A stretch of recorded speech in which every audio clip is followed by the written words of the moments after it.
Om Shri Sai Ram. Welcome to the Day 3 World Youth Meet on Spirituality and Service. Today, we are going to have people sharing their journey, the Seva journey and inner transformation.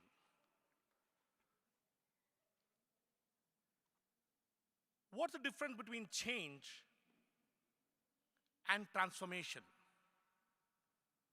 Change is temporary. Transformation is permanent.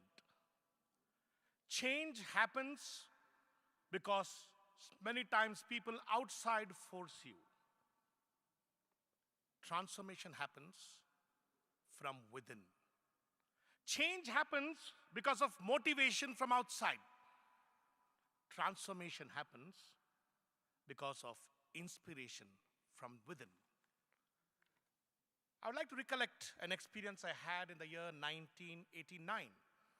I was in Vrindavan as a second-year degree student, and Swami that day, because it was my birthday, had distributed huge bars of chocolate. And after that, I went and sat beside him. He broke one of those pieces of chocolates that looked the squarish piece and asked me, "What is this?" I said, "It's a chocolate, Swami." He asked others too. And then he held it in his palms and blew thrice into it. Lo and behold, it became a green emerald. He passed it around everywhere, and people were touching it. And when it came back to him, I was thinking it's for me because it's my birthday. He took it back and blew on it again. It became a chocolate. At the end of it, Swami said, "All of you are only interested in what I do as an external miracle. I can change the heaven to earth, the earth to heaven.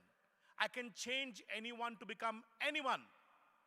But the real thing I have come to change or transform, the real mission is the transformation of the human heart."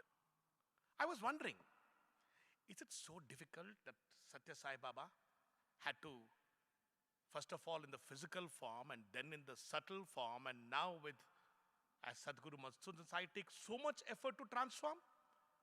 Then I realized, transforming an inanimate object is very simple. It has no free will of its own. Transforming the human being is not easy. The Lord can inspire us.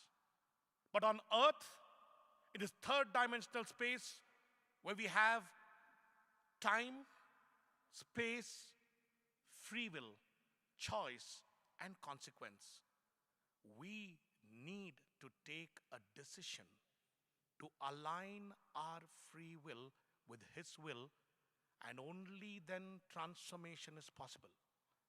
And when each of us transform completely, that is called the golden age. So into what will we transform?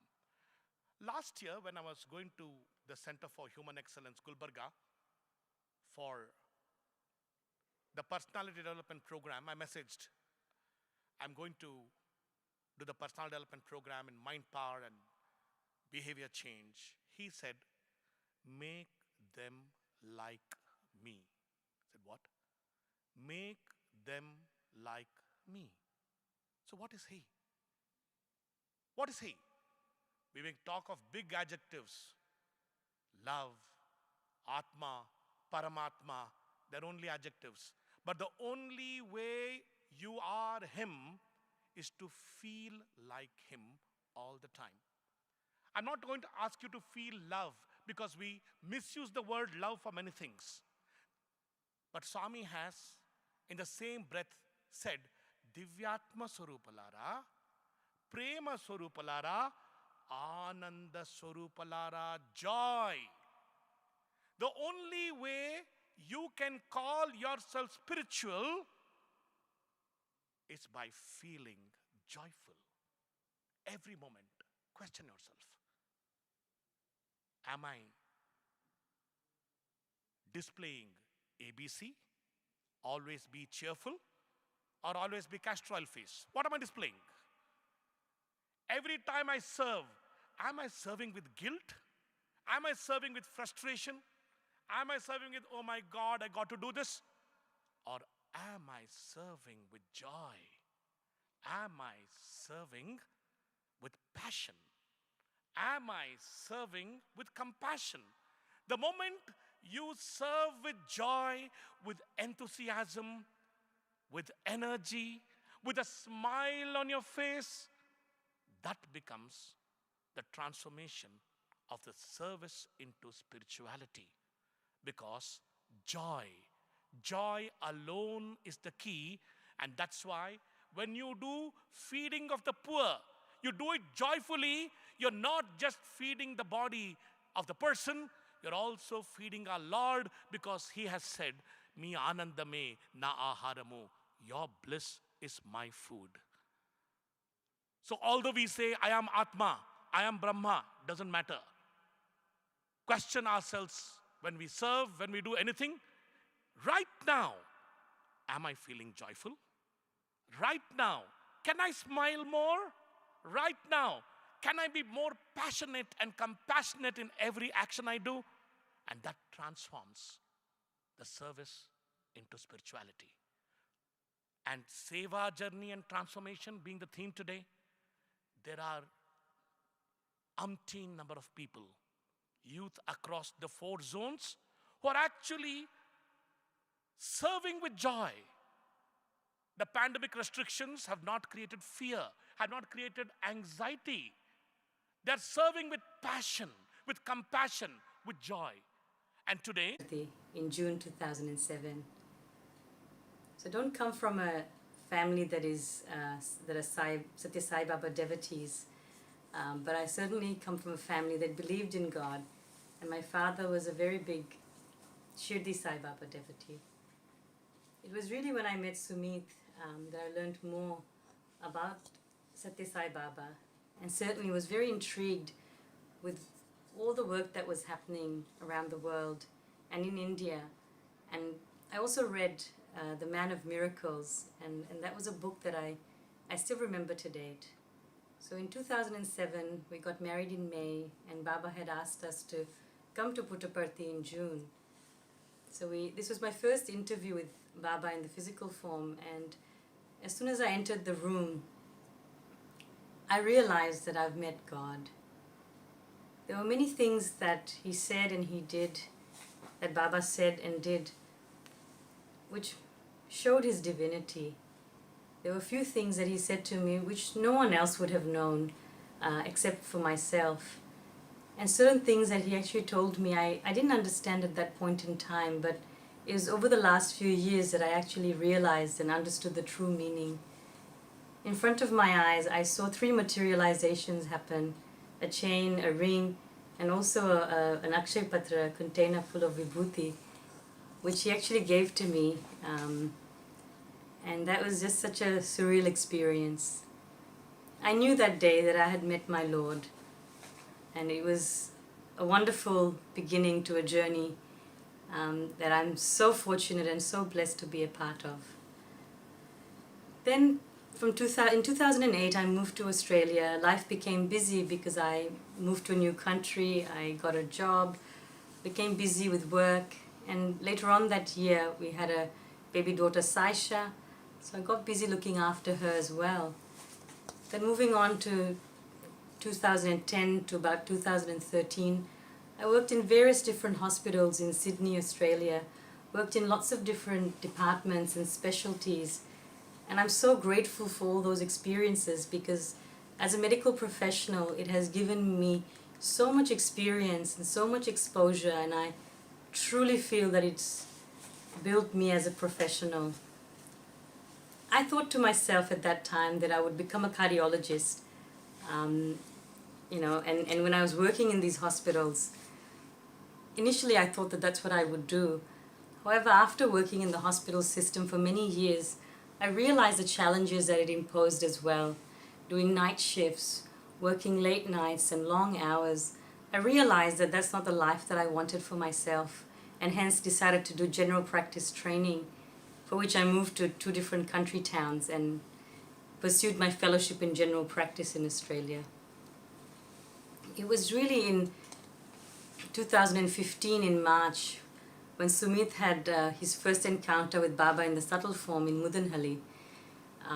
You know, he told me all about it, and I had no doubt that this was true and this was real. And later on that year, in June, Sumit went to the United States with Baba and the entourage. And an interesting experience happened one of the mornings when I was praying. And what I realized was that I was in a room, in my puja room. The windows were closed, the door was closed, but the candle that I had lit was flickering, and it looked almost as if it was dancing. Then I looked at Baba's photo, and that photo didn't look like a photo. It looked as though it was real. And as I smiled, Baba smiled back at me, and it just seemed to me that he was looking at me and he was really there. I became very emotional and teary, and for some time I was wondering whether what I was experiencing was real. A few minutes later, I got a phone call from Sumit. He was asking me whether I was praying or whether I was crying. And he mentioned to me that Baba had told him about what was happening in that room, and that I was asking him for a sign. And in fact, Baba gave Sumit a sari to give to me, to prove to me that whatever was happening, what I was experiencing was actually real. Later on that year, in September 2015, Baba came to Fiji for the first time, and it was the first divine trip. And at that time I was still living in Australia, so I actually flew down to Fiji for that trip. In my first interview with Baba in the subtle form, he told me, "We have lived in this country, we've used the land, we've used the air, we've used the water, it's time to give back. Everybody is always taking things away from this country, but no one is giving back. We can't do that. We have to give back to this country." He asked me to move back to Fiji. He said to me, "Finish your education and move back to Fiji." That's when he revealed to me his medical mission, and he told me that he'd be opening a medical center and a children's heart hospital, and that he wanted me to lead this medical mission in Fiji. I actually did not think for a moment, and when he told me that this is what he wanted me to do, I said to him, "I'll do whatever you ask me to do." In fact, in that same conversation, I mentioned to Baba that I wanted to get out of this cycle of birth and death. I wanted moksha. And he said to me, "You don't have to think like that. We have to come down on earth to do God's work as well." And that was an experience that I will never forget, because it has transformed my life. A few months later, when I went back to Australia, I finished my fellowship exams, and then I truly thought about what I was going to do. I was going to leave Australia, a country that I had hoped would be my home for the rest of my life, a more developed country which had much to offer in terms of education and healthcare. But I realized that this is God giving me an opportunity to do His work, and what a fool I'd be not to accept this.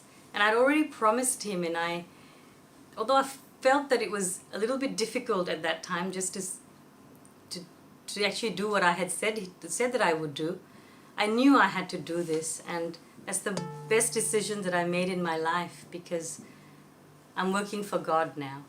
So in February 2016, I actually finished off my job in Australia and moved to Fiji.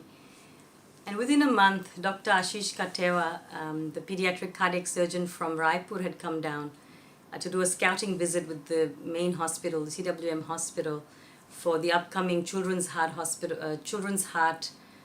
visit that was going to be scheduled for August. So I was very busy with him, trying to liaise with the government, the Ministry of Health, and all the other stakeholders in organizing this visit. And I truly realized that this was not an easy thing to do in Fiji, where a lot of medications, a lot of equipment was not available.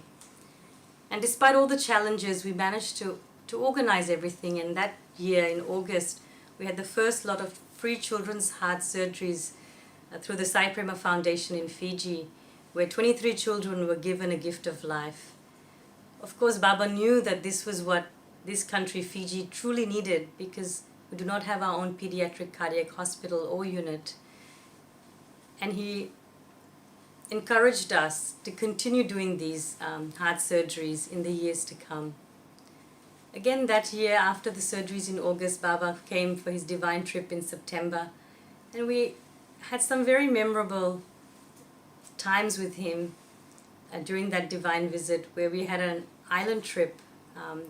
We all went to an island with Baba, got to spend some wonderful times in satsang. And, every time we were giving Baba food, serving him food, he talked about food and the energy that came from food and how it is that it affects our thoughts and our processes. And I thought to myself, I think I have to listen to what Baba is saying. I need to become vegetarian. I don't come from a family of vegetarians, but I knew that if I had to be an ideal devotee of Baba, I needed to do that. And so on that trip, I actually decided that this was what I was going to do. I told Baba the day before he left that I've become vegetarian, and he was very happy. He actually materialized a green ring for me and said that he was very, very happy. And it's interesting because in 2007, during my first interview, he had given Sumi the green ring, and I had asked him for one, and he had told me, wait. So he was very happy, and I was very happy with the decision that I made as well at that point in time. And then we had various different trips where Baba inaugurated and opened our Sanjeevani Medical Center, which is providing free health care to the children and the adults of Fiji, the underprivileged and needy people of Fiji. Also, Baba inaugurated our Children's Heart Screening Center, which is the first screening center in the South Pacific that is providing free echoes or heart scans for children. And he also inaugurated our Sai Prema Ashram, which is our Center for Human Development in the Pacific Harbor. All of these happened, and I'm very humbled to be a part of all of the different projects that have happened in Fiji. And I do understand that opening of schools, medical centers, ashrams and hospitals, they're all very important. But truly the transformation of each one of us is what Baba is after. In fact, in April 2019, Baba asked us to build South Pacific's first children's heart hospital, Sanjeevani Hospital. We didn't have any money, we didn't have much, but we knew that if this is what Baba wants, this will truly happen. And this Sanjeevani Hospital has not been built by large international aid agencies or large donors, but it's been built by Baba's devotees and his children around the world who really feel for the cause, who really feel for Fiji, because we do not have a pediatric cardiac unit or local facilities, and hence Baba's vision of providing health care and free heart surgeries to our children is what we were meant to manifest. And we knew that this is his vision, this is his dream. He's only using us as instruments. And so a very, very small team of people in Fiji here are involved in this Children's Heart Hospital, with Sumit leading this team.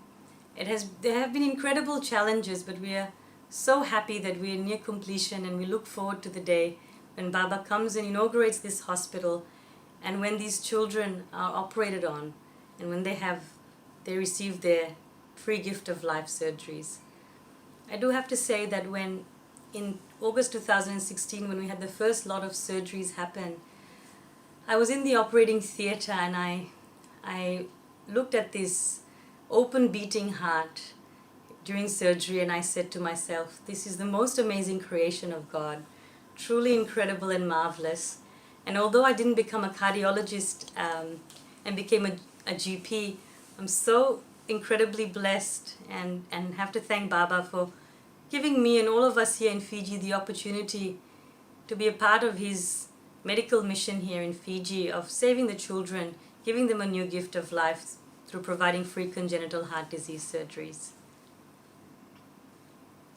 Also, opening of schools, hospitals, ashrams, all of these things, I understand, are a way of engaging all of us so that we only think about God and nothing else. And in my life, I've realized and I've understood that whatever I need to do, I will do for Baba. Whatever he asks me to do, no matter how difficult it may seem, that's what I will do, because he knows exactly what each of us needs to do, and he knows he will look after us. And I can just experience this in my life. Yes, there have been challenges, but he's looked after everything. I'm so grateful to him for this. In Fiji, there is free healthcare. However, it's not always of great quality.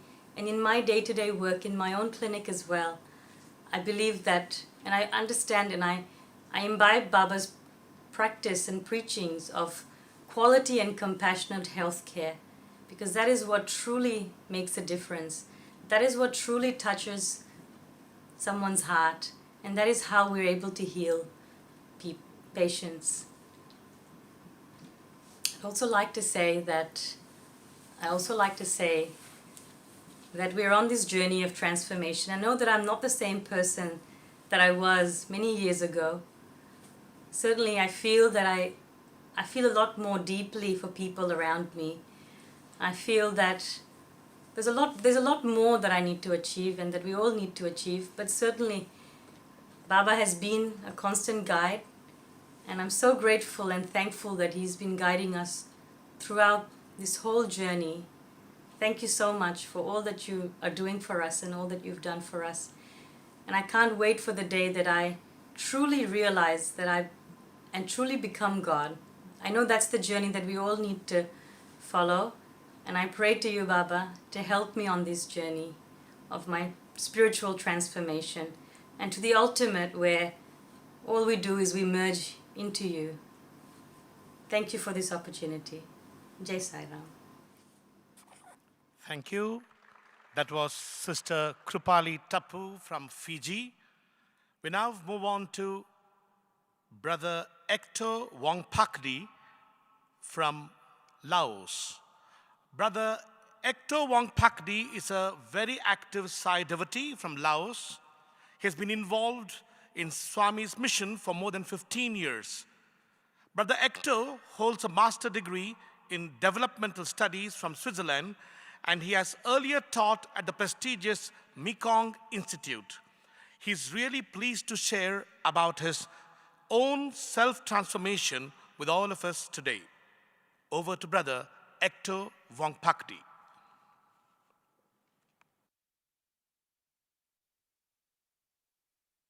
Om Sri Sai Ram, my humble pranam to the lotus feet of Bhagawan Sri Sathya Sai Baba. My name is Hector Wong Pakhti. Thank you, Swami, for giving me the opportunity to speak about the self-transformation on the occasion of 95th anniversary birthday of Swami. Over the past decades, I had been living in a big family with my parents, my older sister, my two older brothers, in which I am the youngest. We live in Vientiane, a simply beautiful capital of Laos. My parents has given all children free style of living, promoted self-determination, conducted less family discussion. It was good for self-independence, but the relationship among the siblings are not very close. Friends were more influential since my childhood, as they were parts of all my activities, both in school and outside the school. During my secondary school, there were numbers of social disorder cases. For instance, games addiction, drug addiction, where many of my friends were the unfortunate victims. Some of them had dropped out of school and has unfortunately become parts of the social notions. Luckily for me, I avoided that trap due to my good friends, and now I understand because of Swami's blessings. Later on, during my university time, it was a transition from a teenager to an adult. I had started to study harder, and unfortunately, started partying with some of my friends. I sometimes went to the bars and discotheques, where I even started drinking and started enjoying the nightlife. Nonetheless, in 2005, one of my best friends asked me to join teaching weekend classes at Pankeo and Posai's primary schools. The classes were open for all children for free. I was wondering on how could this activity survive or exist? Who was the supporter behind? And many other questions come into my mind. I have had an opportunity to get to know Swami after the class. There has been praying and chanting, or what I have known later, it is called bhajans. All students and teachers were given some sweets afterwards. And year later, I had participated in many other activities such as study circles, seva at blind school, organized medical camps and dental camps, assist flood victims, conduct evening suicide education human value classes, and in the suicide school, as well as I am involved in the food seva for vacant house. Participating in such activities, I got close to many Laosite devotees and found a great refuge in the love and warmth of Sai families in Laos. All the members of Sai family, as we know, have come and joined the activity based on their love to Swami, volunteering willingly to serve the distressed and needy. We regularly discuss how to improve our service and become better people every day. We try to remember Swami's teaching, especially 5 human values for every activity and endeavors of ours. Love all, serve all, help ever, hurt never. These very ideals have enabled me to become a better Buddhist and Swami's loving child.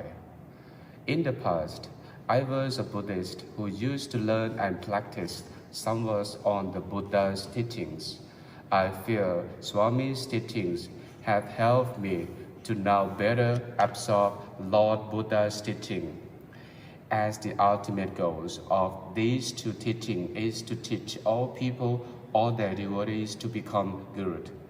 It was just theories, but with Swami's, it is theories turned into loving actions. I now have developed on self-disciplines. I have stopped drinking beer or any alcohol beverages since I have come to know Swami. And I am trying to apply concept of selfless service. Moreover, I have realized that walking in the path of Swami's teachings will help us to be an improved versions of ourselves. Praying to Swami for his blessings, so that my family and I can be part of Swami's missions. My wife is also Swami's devotee, and we pray that as a couple, we become exemplary Sai devotee. Om Sai Ram.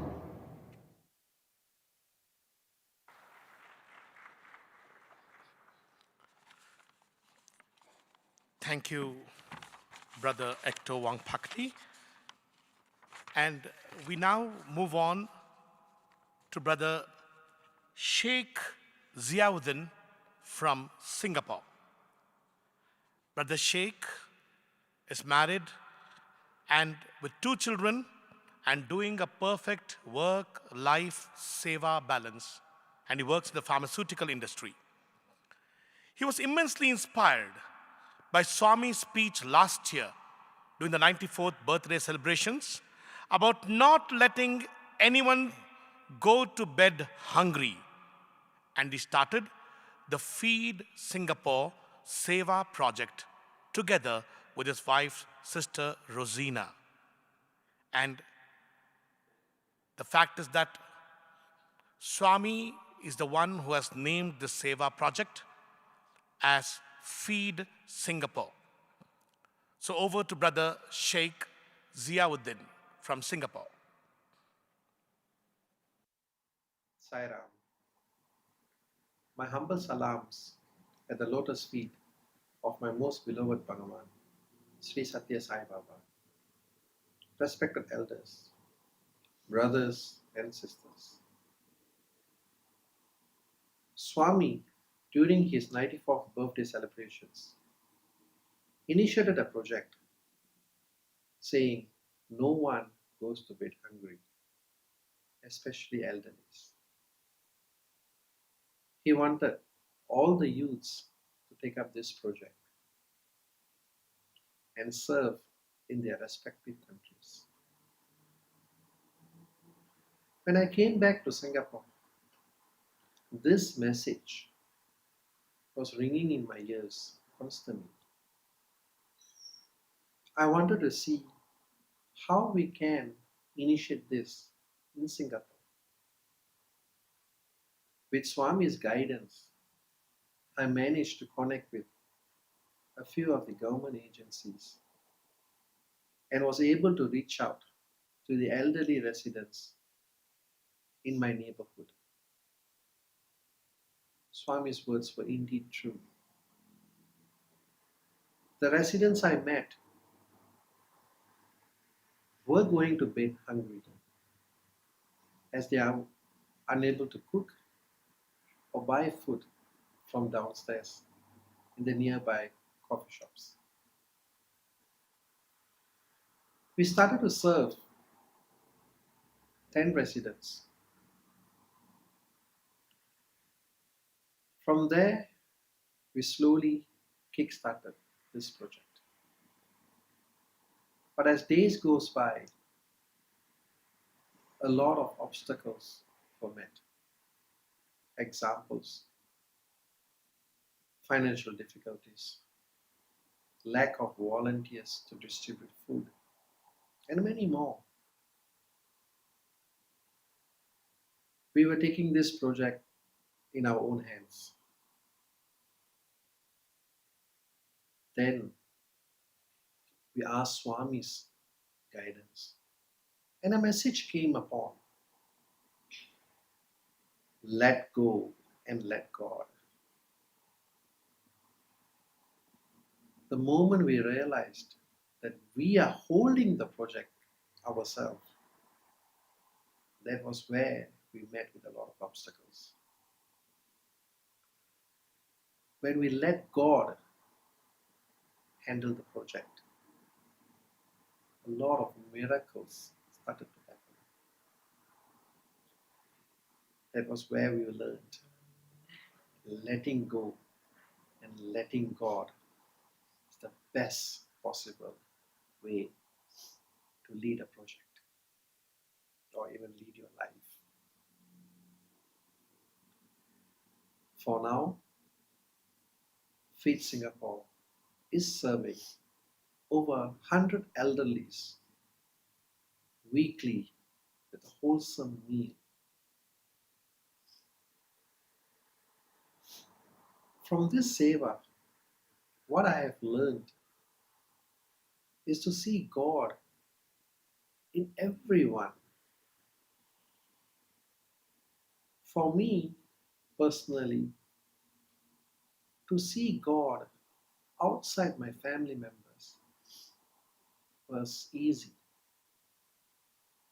But seeing God within my family members was a very, very difficult task. Pride was overtaking me as I was thinking I'm the only provider for the family. I was ignoring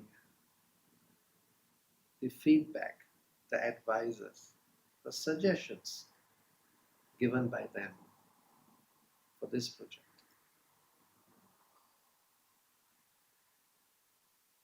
But I failed to realize that whatever decision I was making on my own was becoming a failure.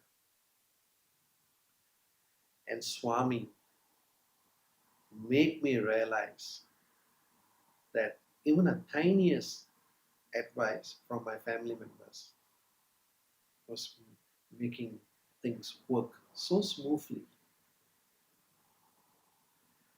I slowly started to transform myself by looking at all my family members as God.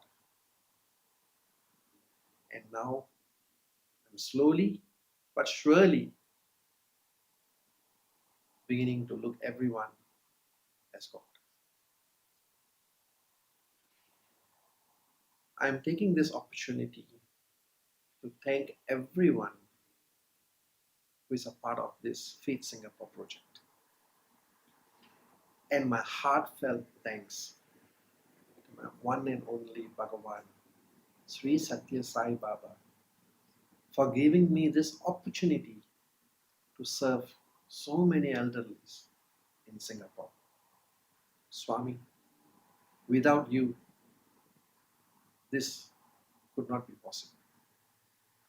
With Swami, with you, everything is possible. Sai Ram. Thank you.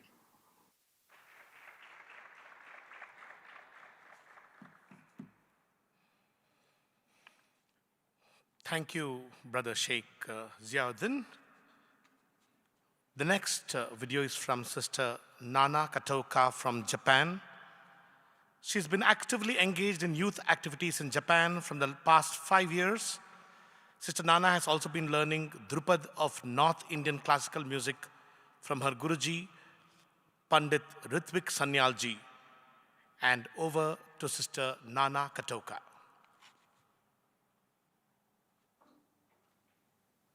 Svare Vedascha Shastrani Svare Vedascha Shastrani Svare Gandharva Muttamam Svare Gandharva Muttamam Svare cha sarva trailokyan Svare cha sarva trailokyan Svaramatma svarupakyan Svaramatma svarupakyan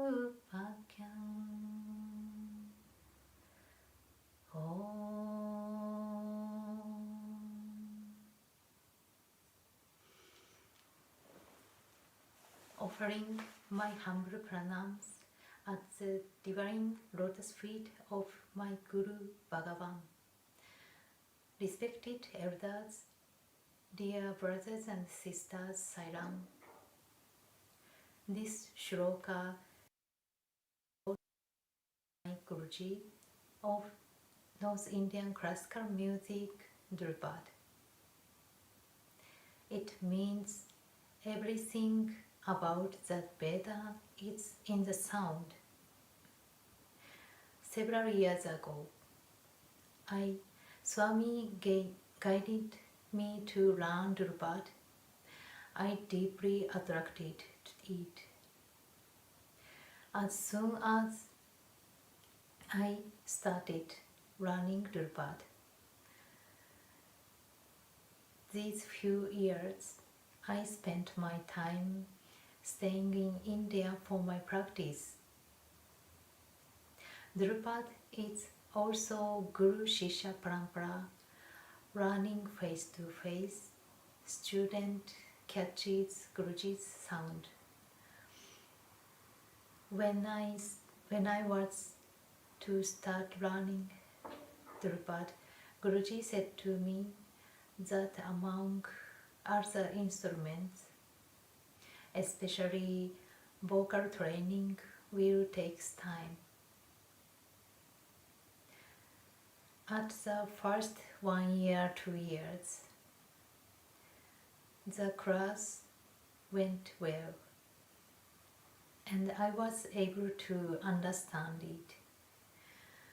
But after that, slowly it became difficult, and sometimes I couldn't concentrate on my practice well.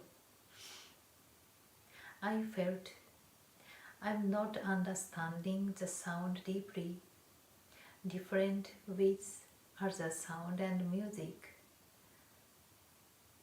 So I stopped engaging in other things, even bhajans. But at the same time, I felt guilty that I'm not doing other seva activities. But I have more concentrated into Bhatt and practiced silence. And I slowly experienced that the silence is very important for Bhatt. That silence is also a sound. I little by little understood it more deeply. When Guruji sings, I always experience another world, like a cosmos, a completely different atmosphere. But I don't know how to express it in a word. Because of this, I attracted more and more to the world of Bhatt. I love Bhatt more. Same like how I attracted to and love Baba. I'm grateful to God, Swami, for guided me to connect with Bhatt music in this life. I'm still a very beginner and on the way, but slowly I'm getting an opportunity to sing to children and elders in Japan. I'm happy that now I can do the service through my singing. Now, as my humble offering to Swami on this birthday occasion, I will sing just a melody part of Raga Kedar. This song meaning very presence of Guru is auspicious. To conclude this sharing.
That was really inspiring, Sister Nana Katoka, being all the way in Japan and learning the Hindustani classical music. Shows your love for India, love for Swami. I think a big round of applause for her. You're an inspiration to the youth of India who are after Western music rather than they're rooted in the Indian classical music. So when you talk of transformation, when you talk of love, when you talk of joy, I have seen many people just using the phrase after listening to Swami and getting inspired. I am Brahman. Who are you? I am Brahman. Who are you? I am God. The feeling is more important. In Puttaparthi, when I was a student, when people were so inspired, and when Swami asked one boy, who are you? He said, I am God. Then Swami said, you go and give darshan then. Why should I go? So, the words are not important. The feeling is what is truly important. And the litmus test and the only calibration you have, the barometer you have to check is, how am I feeling right now? Am I fully in the present? Am I worried about the past? Am I anxious about the future? Then you're not God. Am I fully here and now present? And am I enjoying everything I do? Am I filled with joy, with love, with passion, with compassion, with enthusiasm, with energy? Because that's what God is. What Swami? He goes and he's there from morning for such a long time there on the stage. And we there many times cannot even sit for more than an hour. Thereafter, he's going again now to the Yagashala. And then he has to come back in the evening. So if God can always stay in the now, and if God can always be enthusiastic, cheerful, confident, loving, and joyful and blissful, that is our message that we need to learn, because Swami has always said, my life is my message, expansion is my life. And only when service is done with joy, that itself becomes true service. So, before we move on to the next region, region 3, from region 1, we have a message an email message, a long email message from Brother Sumit Tappu, who couldn't be here. Brother Sumit Tappu, as you all know, is a musician, a singer, an accomplished singer, disciple of Sri Anup Jalota. He is leading the youth in Fiji and also is a global youth coordinator for men. I read out his letter. I offer my humble salutations at the divine lotus feet of our most beloved Bhagawan. Dear youth, Bhagawan students, respected elders and devotees, Om Sri Sai Ram. I'm sure none of us imagined that we'll celebrate our dear Lord's 95th birthday in this manner. I certainly didn't, but I had said it in Kodaikanal last year, even without knowing it. Swami had commanded me to speak. Every time that I speak, I mentally pray to Swami to speak through me. This time around in Kodaikanal, I stood up and there was silence for a long period. I just stared into the unknown for a long time. Swami patiently waited, and so did the devotees. I was not in control. Suddenly, after prolonged silence, the following words just came out of my mouth. Don't take Swami for granted. Don't take this experience for granted. Don't take his darshan for granted. I had no idea why I had said all I said, but Swami knew what was to come.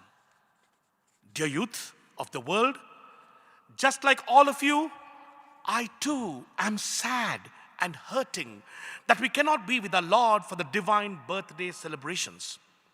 But this is a lesson for all of us to never take Swami for granted. All devotees of Sai thought that he will remain in his physical form till he was 96. The Lord changed that.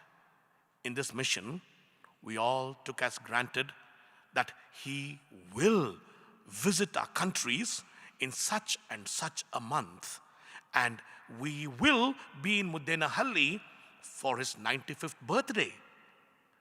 He has changed that. Never take him for granted.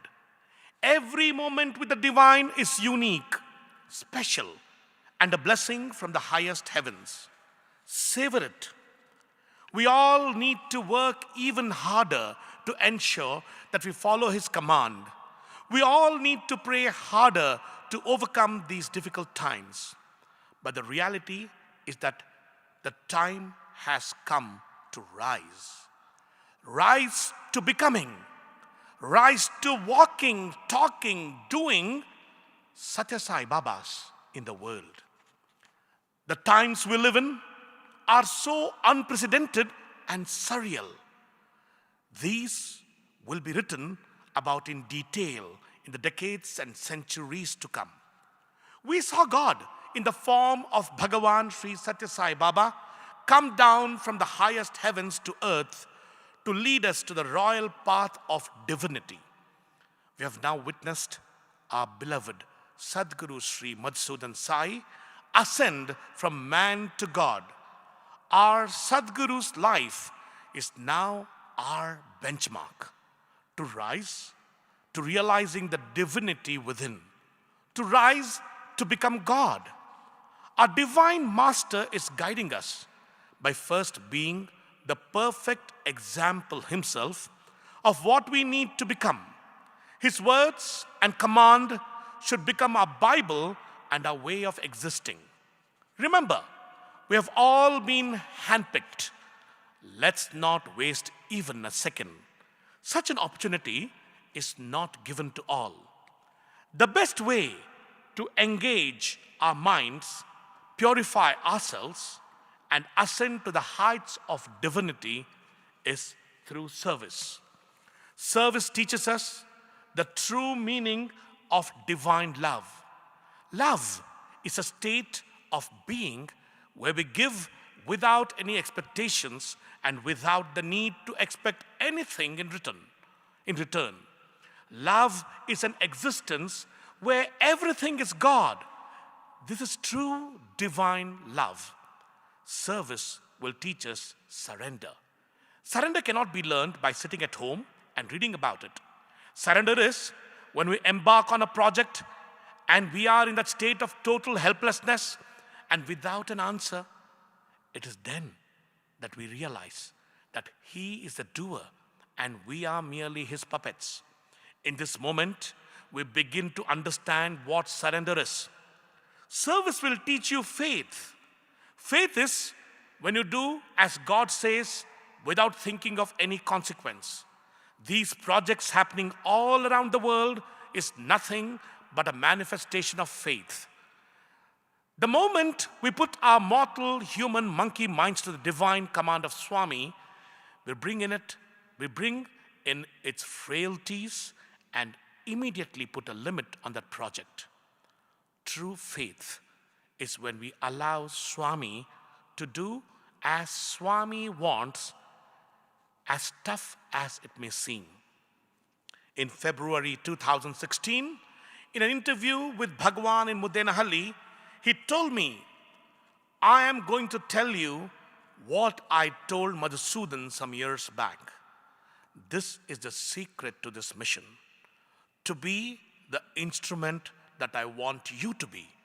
To be the servant of God as you should. You must have complete fearlessness and absolute shamelessness. Dear youth, I didn't understand this statement.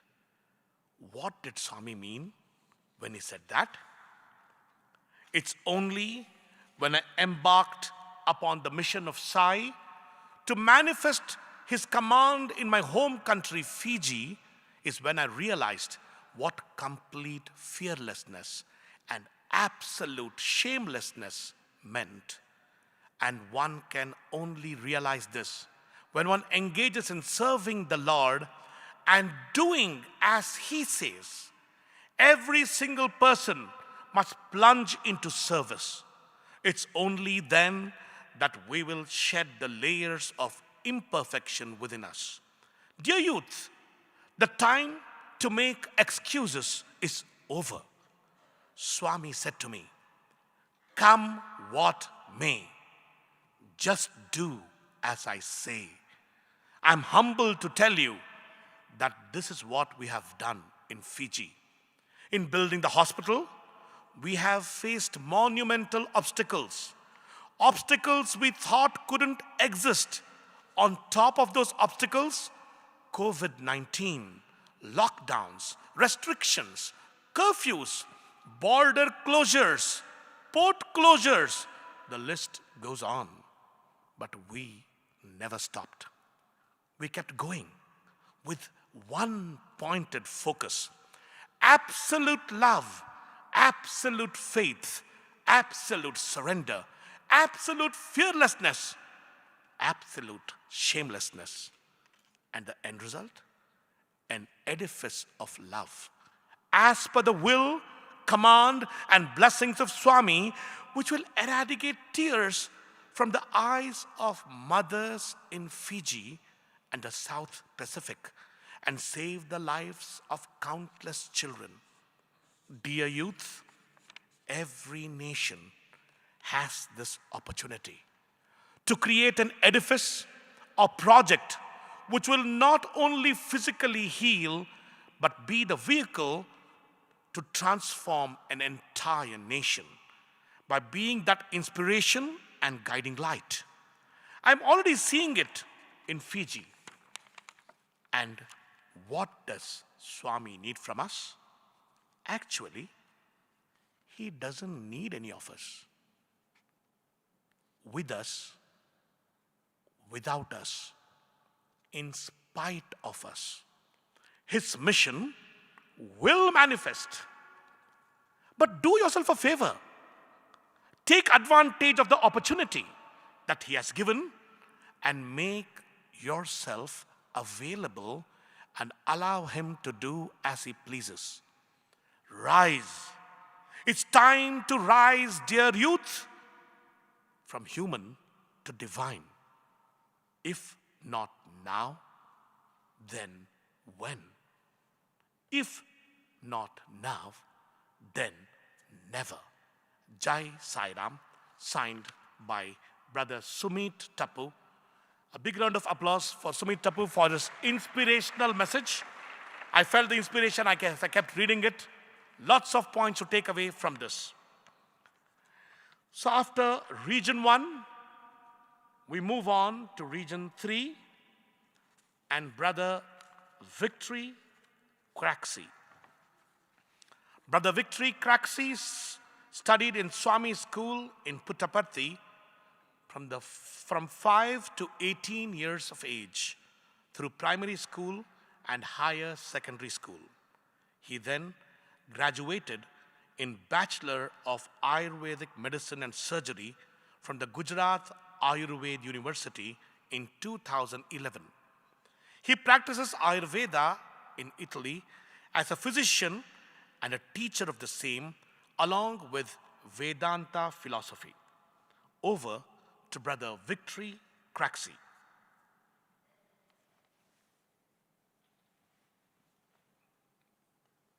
Om Shri Sai Ram. I offer my humble salutations at the lotus feet of our dearest Bhagawan, my eternal friend and companion. Today I would like to share a few thoughts with all of you on spirituality and service. When I was told about this speech, I started contemplating upon these two words, and one of Swami's teachings came to mind, which is the following. Duty without love is deplorable, duty with love is desirable, and love without duty is divine. Up until recently, I never really understood the entirety of its meaning of this teaching of Swami. You see, because growing up in Puttaparthi with him for years, for decades, at least 2 decades, I heard Swami talk about the importance of doing one's duty. So putting the two together, since Swami always speaks the truth, they didn't click, the two teachings. On the one hand, he says, do your duty. On the other, he talks about love without duty. So I contemplated on this further, and in time I realized that this teaching of Swami is related to the sense of doership. What is the sense of doership? What is the root of the sense of doership? It is the ahankara. The word ahankara in Sanskrit is a union of 2 terms, aham and kara. If we want to translate this literally, it would mean the maker of the I. Of what I? From the moment something is created, from the moment something has a beginning, it will end. So it is a temporary I, the creation of a temporary I. Talking about spirituality and service, why are they so important on the path beyond this temporary I? I would like to dwell for a few minutes on each of these words. Spirituality, the most important part of the word is spirit. What does one mean by spirit? The word spirit relates to something that makes its presence felt. At times yes, at times no, at times more, at times lesser. But it cannot be perceived. So in other words, we are talking about the essence of this world of matter and energy. what is the essence? What is it that drives these two aspects of our existence, of matter and of energy? That is what spirituality helps us discover. When I think about these two aspects of our existence, which are the core essence of our reality and the apparent superficial aspect of our existence. When I think of this, I think of the ocean. The ocean has two parts. You have the deep end and you have the top end. What is the fundamental difference between the two?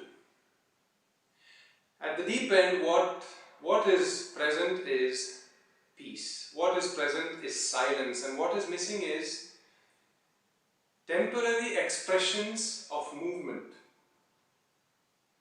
which is not the case on the surface. On the surface, you have the waters of this great ocean, which are always subject to change in their expression, change in their size and shapes. I'm referring to the waves. So the path of spirituality helps you discover the deep end of your inner self. Having to do with Ayurveda for now a little over a decade, most of my attention in my work is related to the relationship between the microcosm and the macrocosm, the inner world and the outer world of a person, which is key. It's key to one's health. So spirituality is that path or that reality which helps you discover that world behind the senses. That is the microcosm. Beyond the senses, what do you have? You have what we call the macrocosm. Macrocosm is that part of the world pertaining to matter and energy, that part of the world pertaining to sensorial perception. The sensorial perception of a person,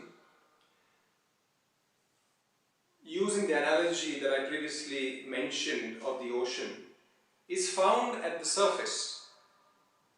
There are various aspects of our existence in this material world which are found on the surface.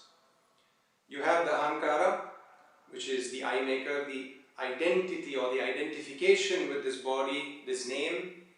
You have manas, which is, as Swami so beautifully put in one of his recent discourses, the postman, whose only job is to take information from the macrocosm, that is the outer world, and deliver it to buddhi, which is in the microcosm. And you have the senses. So these three aspects related to this body and this form, mind you, not to our essence, are what are the basis of the perceivable world. And they are always subject to change. And they, in one way or the other, always maintain, sustain, and keep the identity with that body and that name and that mind strong. So, from the moment we are born in this world, we have two options. One is to practice shutting down the senses completely. That is not possible in a practical world that most of us live in. Even if someone were to decide to go and segregate themselves in a cave, at some point they have to use the senses, right? The other option would be to pay heed to Shankaracharya's words. Sri Adi Shankaracharya, as Swami shared with us recently, says that if at all there should be an action, it should be conducive towards spirituality. It should be conducive towards getting to know yourself, your reality. And so the second option, as I was saying, would be to use the action to weaken that false identification, to weaken that ahankara, which is the only thing in partnership with the mind that keeps us away or hides us from ourselves. And when I say ourselves in this context, I mean with a capital S. So here we come to the second term, which is service. What do we mean by service? Service means dedicating our time, attention, energy, love, affection to something or someone that is not this I. Something or someone that is beyond this I. So the priorities change.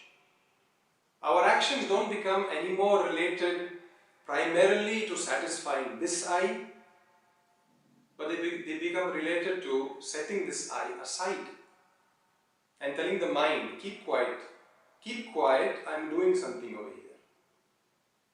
And so giving it less importance. This is the difference between doing an action where one satisfies themselves, and in such a case, the mind would be very happy, very much involved in close company of the ahankara. But if I were to do service to others, if I were to put aside the mind and the ego, the ahankara, while I'm doing service, automatically the mind calms down.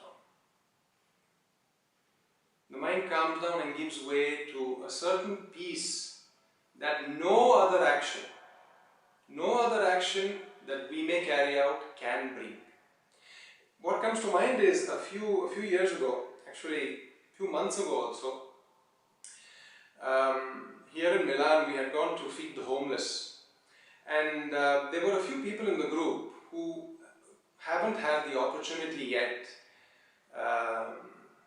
to meet the divine avatar on this physical earth. Yet they felt attracted to this idea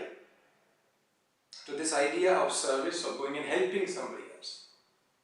And I remember they used to tell me, when I had asked them to share with other people their experience of this seva, of this service, I remember that a couple of them shared in the following words. They said, I don't know what it is, but after I spend half of my Sunday doing this and I go home, I feel so much at peace. I feel so nice. I feel so good.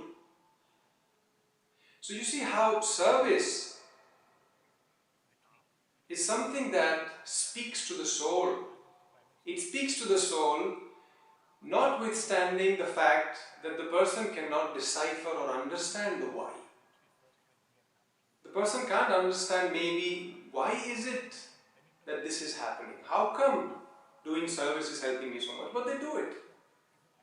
And this sheds light on another very important aspect. That it's more important to nourish the soul rather than the mind. And so, with service and spirituality, I liken them to a pair of shoes.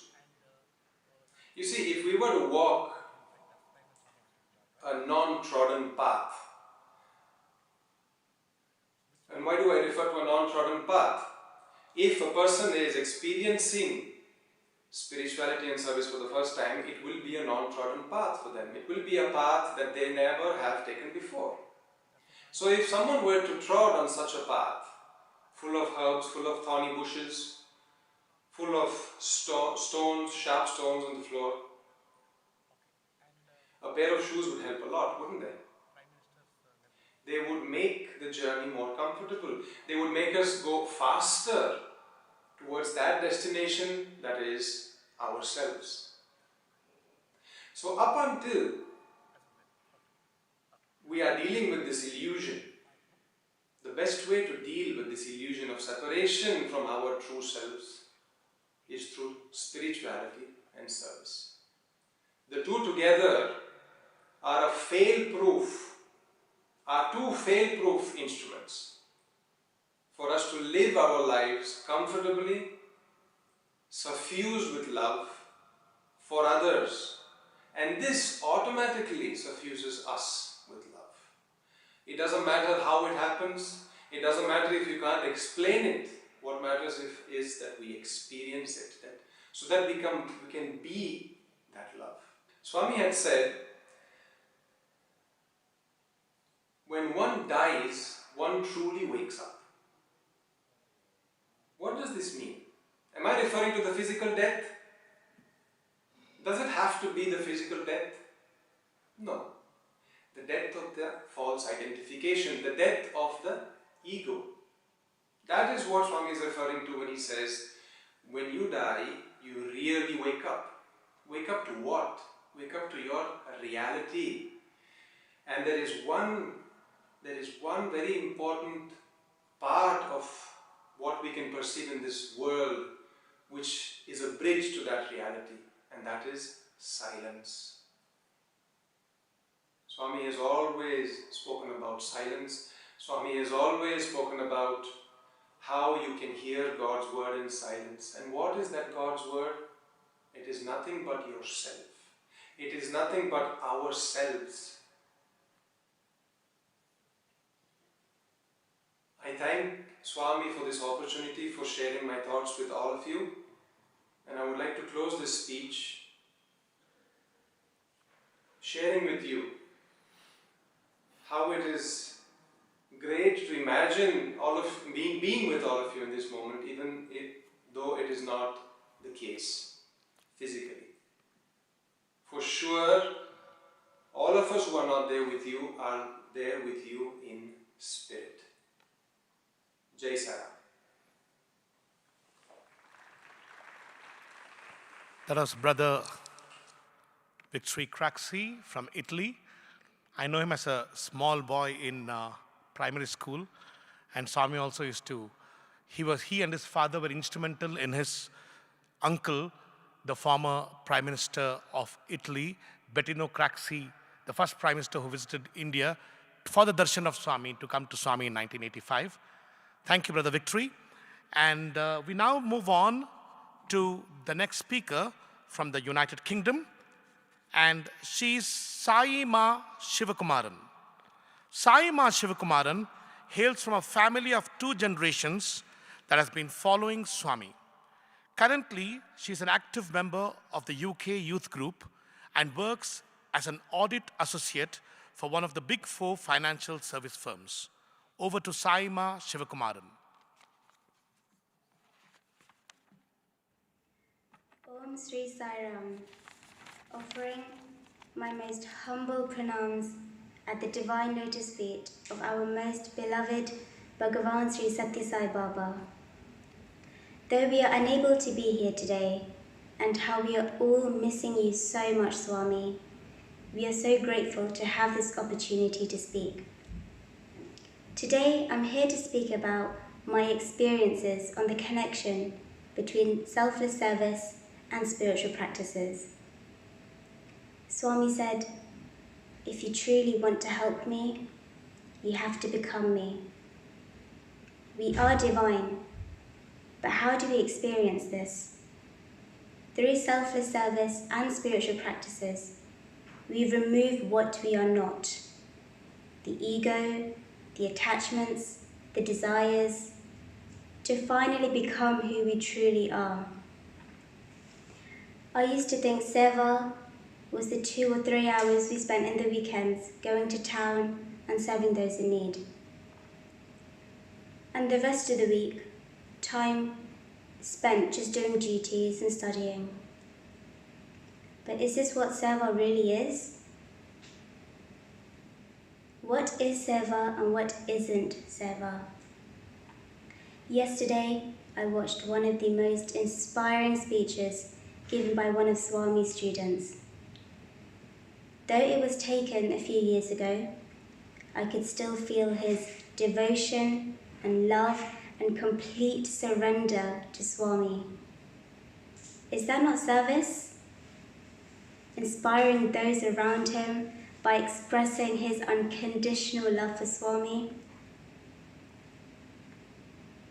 Through spiritual practices, we are able to reach a point where everything becomes seva. Previously, I never took spirituality seriously and I didn't even understand what it was. But Swami, with his infinite compassion, allowed me to understand the truth in life through spiritual books, good company, and his divine discourses. The first book I read that really opened my eyes was The Helpline on the Sathya Sai Path by Sri B.N. Narasimhamurthy. This book showed me that the problems and worries that I thought I had were completely unreal and temporary. And the timing of this was also humorous in itself, because I was in my final year of university and this was during one of my exam seasons. So instead of revising, I was sat at the library reading this book, reading about Swami and researching different great masters with so much concentration and dedication, which I didn't happen to have towards my studies. It was Swami's grace that I passed those exams, but truly Swami's grace that I was able to read that book at the right time to really understand the purpose in life. So I slowly started with my sadhana, and though it only started with meditations that lasted for about 60 seconds, and the entire 60 seconds was spent me sitting down, waiting to get back up again. But over time, through Swami's guidance, especially through the Master the Mind series, I was able to work on this, and I'm still working on this. Ultimately, through spiritual practices and the selfless service we do should lead to the complete oneness with God within. Swami, there is nothing in life that I want more than the permanent connection, the inner connection with you. On behalf of all your children across the world, Swami, we pray for Bhakti, Jnana, Vairagya and Shraddha so that we do not give up on this path to self-realization and truly become pure, desireless instruments in your divine mission. Jai Sai Ram.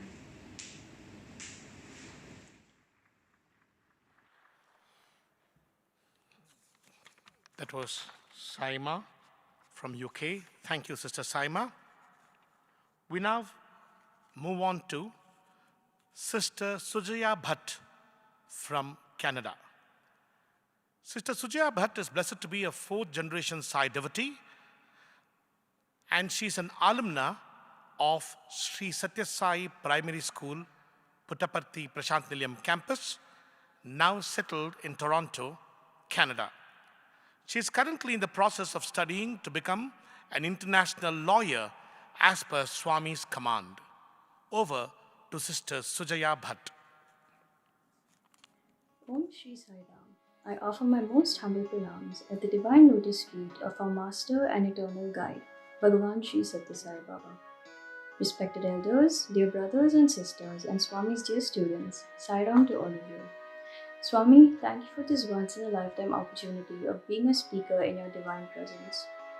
Talking about spirituality and service, I would like to share how Master the Mind has helped me on my Seva journey as a Canadian youth. During one of the weekly Master the Mind satsangs, the guest speaker mentioned Swami's emphasis to all ashram residents about undertaking the sadhana. Initially, following Swami's instructions on waking up at 3:30 a.m. to meditate and starting the process of observing the mind and categorizing thoughts was neither easy nor joyful because it was difficult to keep track of my thoughts. However, knowing that Swami would help me on this journey if I put in my own effort has made it very joyful and calming. Meditating early in the morning is joyful because the mind is still weak and getting to the root cause of desires makes it easier to get rid of them completely. It is also calming because the intellect is getting into the habit of analyzing and internalizing situations and detracting from those which are tempting. Regarding Seva, until July 2019, I participated in activities mostly when it was convenient for me. After getting connected with other Canadian youth, their selflessness inspired me, and now Seva has become an integral part of life. Bringing spirituality and service together, following Swami's guide on how to meditate on Aham Brahman Sarvam Brahman has enabled me to go within and become more sensitive to others by helping them without any expectations. Shortly before Swami's 94th birthday, I started a homeless feeding in downtown Toronto. The joy that I experienced when interacting with them was something I had never felt before. Soon after, I came to know about Feed the World, and it was a big encouragement to continue the Seva. Unfortunately, the COVID pandemic hit and everybody advised against it. I was very confused on what to do, but Swami encouraged all the youth by telling us to go continue the Seva if possible while taking precautions. This helped me realize that when we feel we are alone, we must remember that Swami is always with us. When he takes away our resources, it's because he wants us to depend only on him. Through the feeding, I saw how poverty, homelessness, and mental health issues can affect a person. And that's when I started counting my blessings and became more thankful instead of complaining. I realized how many things in life I had taken for granted, and this, along with Swami's will and grace, helped me continue the Seva daily for as long as possible. There are times when its expectations arise, but Master the Mind helps me retract. In conclusion, I pray that Swami gives each of us the strength of undergoing this journey of self-realization. We have been blessed with the secret of mastering the mind from the Master himself and must encourage and help each other on this journey as we are all one. With love and pranams at the lotus feet. Jai Sai Ram. Thank you, Sister Sujraya Bhatt. From Region 4, we now have Rodrigo Deodato de Souza Silva from Brazil, and Brother Rodrigo Deodato de Souza Silva hails from the northeast part of Brazil and teaches law in the Catholic University of Pernambuco. He also runs bhajan sessions, Narayana Seva, human values group circles, and meditation for world peace at Casa Sai Amor Infinito, a place founded by him with Swami's blessings, where people can gather and get inspired by all these activities. Brother Rodrigo Deodato will now share his experiences on the path of service. Over to Brother Rodrigo Deodato de Souza Silva. Om Shri Sai Ram, honras e louvores aos pés de lótus de nosso amado Swami. Eu sou Rodrigo Ganesha, assim chamado por Swami em sua visita em 2018 ao Brasil. Tenho 34 anos, sou brasileiro e trago aqui a minha experiência no serviço dedicado, sobretudo à frente da Casa Sai Amor Infinito, na cidade de Recife. Minha história com Sri Sathya Sai Baba começa no ano de 2009, quando em um sonho eu me vi diante de um homem até então desconhecido para mim, com veste laranja e cabelos grandes, que me presenteava com 9 pedras preciosas de várias cores. Em sua mensagem para mim, ele pedia que eu cuidasse bem delas. Foi em 2018 que minha vida mudou. Foi com Sri Madhusudan Sai que encontrei o caminho do serviço que tanto me preenche atualmente. Iniciei cantando bhajas, seguindo o pedido direto de Swami, e sinto em mim o amor despertando e me transformando quando canto. Em seguida surgiu a oportunidade de doar amor em forma de alimento, através do Narayana Seva. Constituí 2 grupos no Brasil, um na cidade de Brasília, outro na cidade de Recife, que em pouco mais de um ano já distribuíram mais de 8.500 refeições às pessoas em condição de rua. Foi através desse exemplo de serviço que mais pessoas passaram a se integrar aos grupos. O serviço foi o chamado para o meu encontro com o divino em mim, com Swami em mim.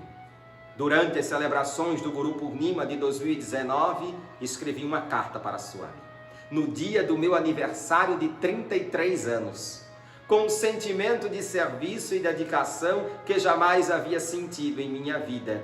Swami pegou a carta, leu de imediato e autorizou a criação da Casa Sai Amor Infinito, instituição de amor e serviço que congrega atualmente aproximadamente 40 devotos e devotas no encontro com o divino em si mesmos. Assumi a direção cotidiana da Casa Sai e o serviço tornou-se minha vida. Satsangs, meditações pela paz universal, Narayana Seva, grupo de educação em valores humanos e círculos de estudos, distribuição de fragrâncias curativas, Sanathana Sai Sanjivini e muito mais. Foi então que surgiu a pandemia de Covid-19. Eu me vi procurando encontrar o aprendizado que poderia extrair dessa nova experiência. Mas, para minha surpresa, Swami já havia preparado o roteiro que eu e pessoas de todo o mundo pudessem seguir. A sequência de discursos sobre o domínio da mente me marcou profundamente. As instruções tão claras sobre o divino que é minha essência deram forças para continuar a estender a mão a mim mesmo e ao próximo. Passei a realizar as atividades de satsangs e meditações de forma online e estabeleci um ciclo de estudos em torno dos temas dos discursos divinos de Swami. Pessoas que não conheciam as ações de serviço e os trabalhadores que, junto comigo, realizavam os sevas, se disponibilizaram para a retomada das ações logo após a autorização governamental. A distribuição de alimentos foi retomada em agosto de 2020. Mantive minha mente em Swami e parti para o serviço nas demais tarefas. Lembrei muito do discurso divino sobre Adi Shankaracharya, que Sri Madhusudan Sai proferiu logo ao início da série Domínio da Mente. E cantei o Nirvana Shatakam, sentindo Swami cantar dentro de mim e que eu estava cumprindo a vontade do meu Guru. Hoje, a trajetória de meu caminho de espiritualidade se mistura com meu caminho de serviço. Enquanto busco ser a cada dia os pés, as mãos, o coração de Swami a agir no meu cotidiano. Gratidão, Swami. Gratidão. Me entrego por inteiro a Ti como instrumento para que todos os seres de todos os mundos sejam felizes. Om Shri Sai Ram. Thank you, Brother Rodrigo Diodato. You don't require to understand the language to understand the enthusiasm, energy, love, conviction, and joy with which a person speaks. And that is true spirituality. Thank you, Brother Rodrigo Diodato. We now move on to Brother Pavan Kumar from USA. Brother Pavan Kumar is currently working in the supply chain and operations in the Silicon Valley.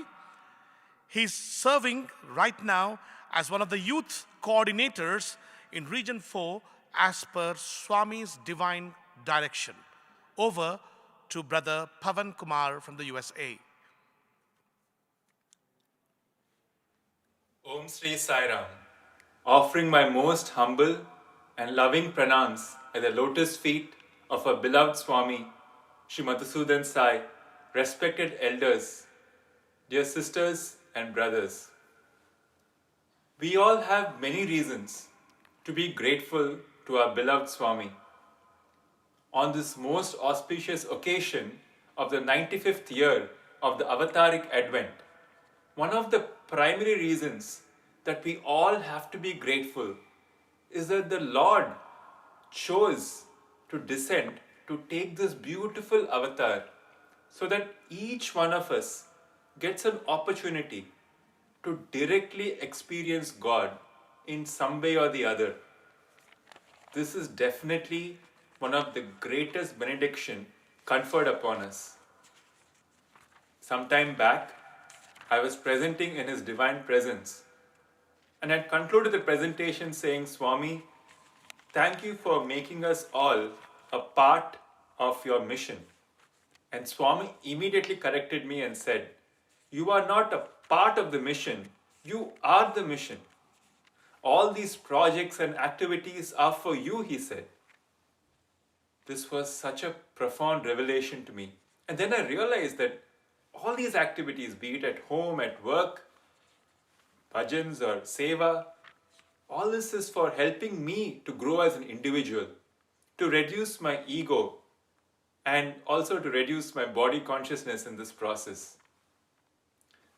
Sometime back, a few of our youth were interacting with the homeless here in California, and suddenly we found that among them there was a teenage boy who suddenly happened to be homeless for various reasons. And he was not in the best of company, but still, he was able to be so disciplined and rise above the company around him. This made me realize we are so privileged. We are always in the presence of the divine company, and we have such good satsang, and we are always in the positive company around us. But not all the youth in this world have that privilege. Now, this teenage boy, even though he was in the US and he was no one to watch over him, yet he was able to shun away all the negative things that were offered to him and be so disciplined. Made me realize how much more responsible and disciplined should we be, like when we have God Himself as a guru who is always keeping us in the most elevated company. Following Swami's teachings of doing at least one selfless act a day, however big or small it is, I realized that it brings so much of positivity in the day.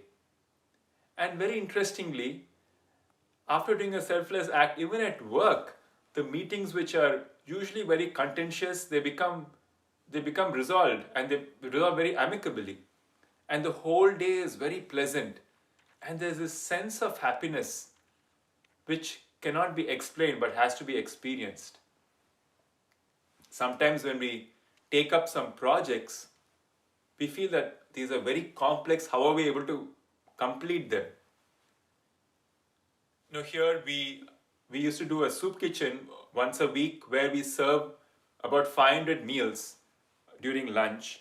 And it was a pretty complex thing because we used to serve like a full-fledged meal of appetizers, main course, dessert, and offer fresh drinks. So it required a lot of volunteers and resources. And we always used to, though we used to plan, we used to always be in a dilemma that how are we going to get volunteers to cook, to clean, to manage the crowd, to serve everything.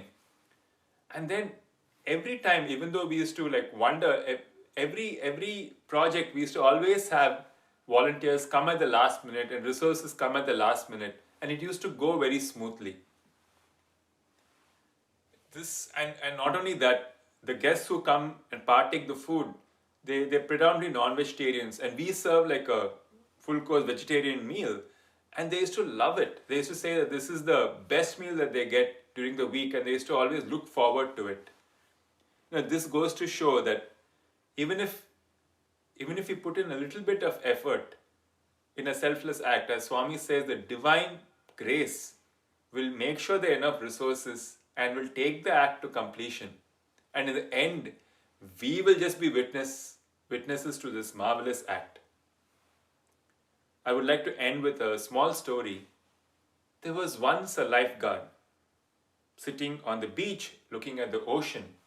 And that particular day, the tides were very high and the currents were very strong in the ocean. And then suddenly he found one boy who was apparently drowning in that ocean. He was trying to swim across the tides, but he could not. And he was gasping and shouting. And then this lifeguard, without even thinking for a second, just jumped, ran to the ocean, dived deep, swam across the tide, caught hold of this boy's hand and brought him to the shore. And as this boy was gasping for breath, looked at the lifeguard and said, "Sir, thank you for saving my life." And this lifeguard looked at the boy and said, "Hey boy, make sure that your life was worth saving." Dearest Swami, you are our eternal lifeguard. And on this most beautiful occasion, we all seek your blessings that we are able to make our lives worthy of thee. Jai Sai Ram. Thank you, Brother Pavan Kumar. That was the last of the videos for today. Each of these people, each of the speakers have emphasized how their journey of inward transformation has happened. The word transform comes from the root of both Latin as well as French, which means to change and move beyond into a different form. And how do you know whether it is a change or a transform? If you change, it can come back to the original shape. When you transform your mind, somebody said, a mind once transformed with a new thought, new belief, new idea will change the shape permanently. It cannot ever come back to the original shape. So what does this mean to us? Going to a state of joy, bliss, enthusiasm, energy is not occasional, not optional. We should be with it most of the time. Because you and I are spiritual beings come down to earth for a human experience. Earth is a school. And when we are come down to this earth experience, we do have this instrument called mind, free will, choice, and consequence. It doesn't take effort to be joyful. It takes effort to be sad. It takes effort to be guilty. It takes effort to have every disempowering negative belief and emotion. Because our natural state, we are God. We have come down here, and our journey in life is to move from being an unaware God to an aware God. An unaware God is always experiencing feelings that are not his true feelings, disempowering feelings of hatred, anger, of sadness, of helplessness, hopelessness. And the natural thing that we have when we come as a child, that's why we say child is God, which has no contamination, is joy, love, freedom. And that is what God means when we talk of transformation. Unless and until we feel like this all the time, we are not truly transformed. I want to bring about an idea which I read from a book called of Shakti Gawain. And she has talked about a beautiful triangle. Be, do, have triangle. You can all visualize the triangle. On the top corner, you have the be. On the left side, you have the do. On the right side, you have the have. Be, do, have. We can have three mindsets. Have, do, be. Do, have, be, or be, do, have. What is have, do, be? She calls this as a victim mindset. When I have, then I'll do, and when I do, then I'll become. But right now I don't have, so I can't do, so I can't become. Let's apply this to seva. I don't have time. I don't have inclination. That particular seva they've given me is boring. They took off all the exciting seva. I don't have the time. I don't have the skill. I don't have. I want to, but I can't. When I have, then I'll do the seva. And why will I do seva? So that I be joyful, so that I experience my own divinity. These people in a victim mindset will remain there forever, till the end of their lives, only bringing excuses after excuses for seva. So calibrate yourself. Where are you? At what time out of 100%, where are you each of the time? The second mindset is a worker mindset. Most of the people I have seen are the worker mindset when it comes to seva. Worker mindset is what? I'll do. I'll have statistics. We did so many. That's what we did. This is what we did. Oh my God, we did. We'll do. do. They do to have more numbers, more save activities, so that they become. This is better than the victim mindset. This is the worker mindset. But the winner mindset, which I am now calling, changing Shakti Gawain's words to the divine mindset, is be, do, have. If you be, you automatically will do. You automatically will have. That, I think, when Swami says my life is my message, when you watch him, you see the be. Because I now understand the phrase of Swami, which I did not understand when I was in college. He had said, being is lost in becoming. When you be, what is be? Be joyful. Be happy. Be full of love. Be full of compassion. Be in your natural inner state of cheerfulness. Catch yourself. Look at the mirror every day and say, am I frowning? Am I smiling? Yeah, I need to smile. Yes, because I need to show I am cheerful and automatically. And understand, many people think, how can I be happy? All these things are happening in my life. I remember what Swami told us in the subtle form in the 2015 when we had our alumni meet. It's okay to pretend, he said. I said, what? When you pretend, you tend. When you tend, you end up becoming that. So whenever you see yourself not smiling and putting your head down and your shoulders drooped, look up. Because your physiology shows your psychology. Look up. Yes, having your lips curved the other way, turn it around, smile, and remember this too shall pass. Because the true joy, the true God is not Swami. It is your consciousness within you, which is the part of the source energy, the oversoul, the higher self within you. I had mistaken a particular poem of Swami earlier, and I thought it was only about Swami.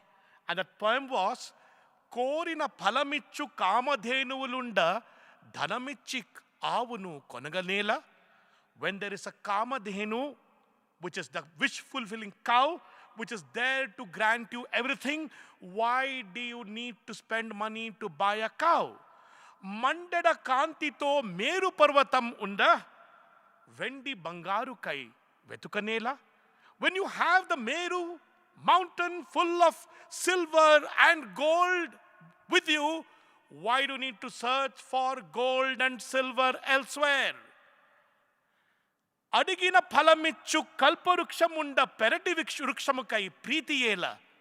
When you have the wish-fulfilling tree with you, why do you need to go and ask or look for the tree which is in your backyard?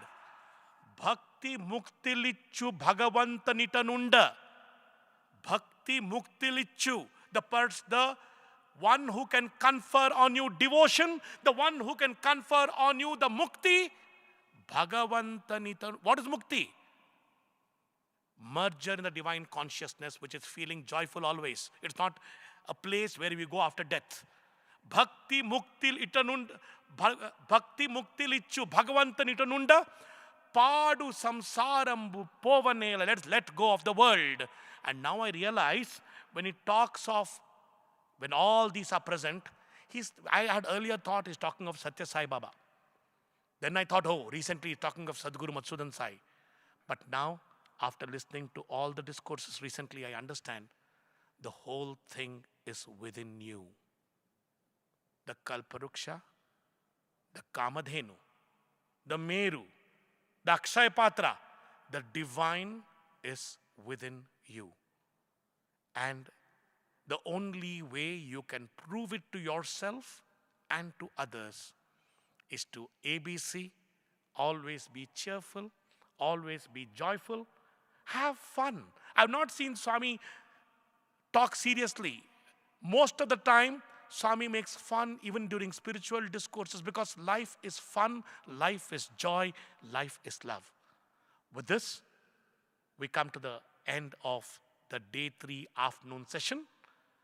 I thank all the listeners who are listening and watching us live across, people who will watch us later because of their time zones, sisters and brothers sitting here right now at Premamrutam, patiently listening and watching each of the videos. Heartful gratitude to each of you for being present here so that we could make this conference a success. Thank you. Jai Sai Ram.